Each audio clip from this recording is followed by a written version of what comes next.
نبی صلی اللہ علیہ وسلم نے فرمایا نکاح سے بہتر کوئی چیز دو محبت کرنے والوں کے لیے نہیں پائی گئی.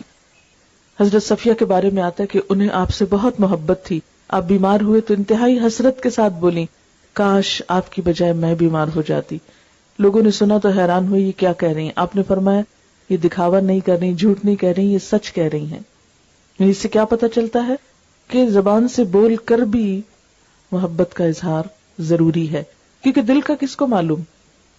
پھر اسی طرح شوہر کا احسان ماننا چاہیے, اس لیے کہ جو بھی کوئی بھلائی کرے اس کا احسان ماننا ضروری ہے, لیکن شوہر کی بھلائی تو ہر انسان کی بھلائی سے بڑھ کر ہوتی ہے, اس لیے اس کو وقتاً فوقتاً احساس دلانا چاہیے.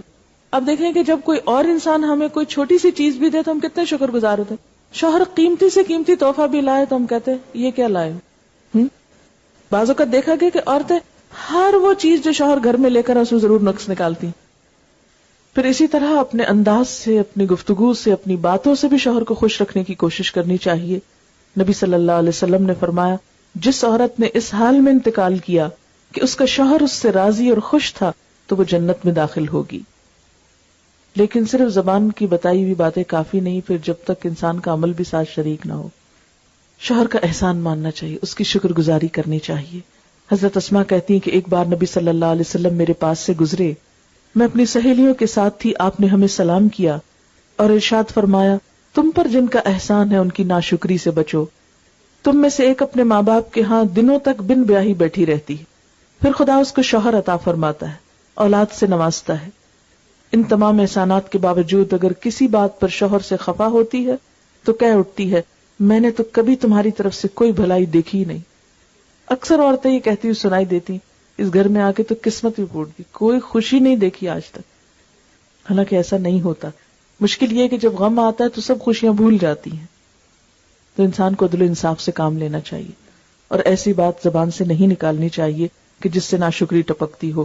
نبی صلی اللہ علیہ وسلم نے فرمایا خدا قیامت کے روز اس عورت کی طرف نظر اٹھا کر نہ دیکھے گا جو شوہر کی ناشکری ہوگی, حالانکہ عورت کسی وقت بھی شوہر سے بے نیاز نہیں ہو سکتی.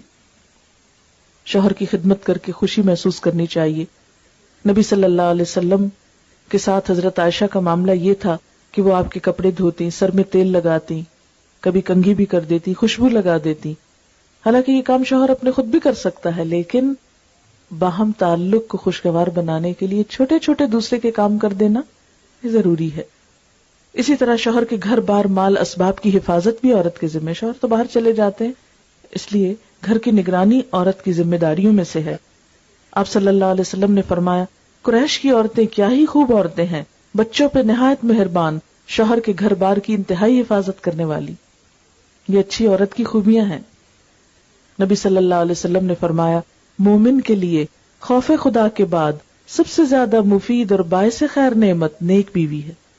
جب وہ اسے کسی کام کو کہے تو خوشی سے کر دے, جب اس پہ نگاہ ڈالے تو اس کو خوش کر دے, جب وہ اس کے بھروسے پر قسم کھا بیٹھے تو اس کی قسم پوری کر دے, جب وہ کہیں چلا جائے تو اس کے پیچھے اپنی عزت و آبرو کی حفاظت کرے, اور شوہر کے مال و اسباب کی نگرانی میں شوہر کی خیرخواہ اور وفادار رہے. صفائی, سلیقہ, آرائش, زیبائش, زیب و زینت کا اہتمام شوہر کے لیے یہ بھی پسندیدہ ہے.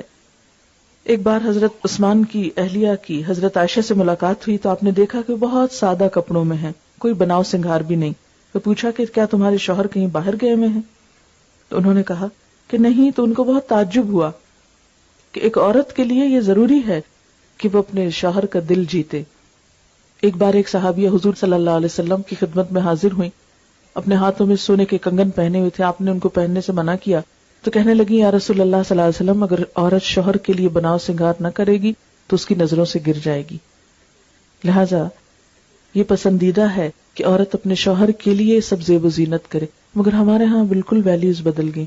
جب ہم بازار جاتے ہیں تو زیب و زینت بطور خاص کر کے جاتے ہیں, لیکن جب شوہر کے گھر آنے کا وقت ہوتا ہے تو جیسے تیسے میلے کچیلے ہوں. کیا ہوا, یہ تو روز کی بات ہے نا. نہیں, سب سے زیادہ عورت کے حسن کا حقدار اس کا شوہر ہے.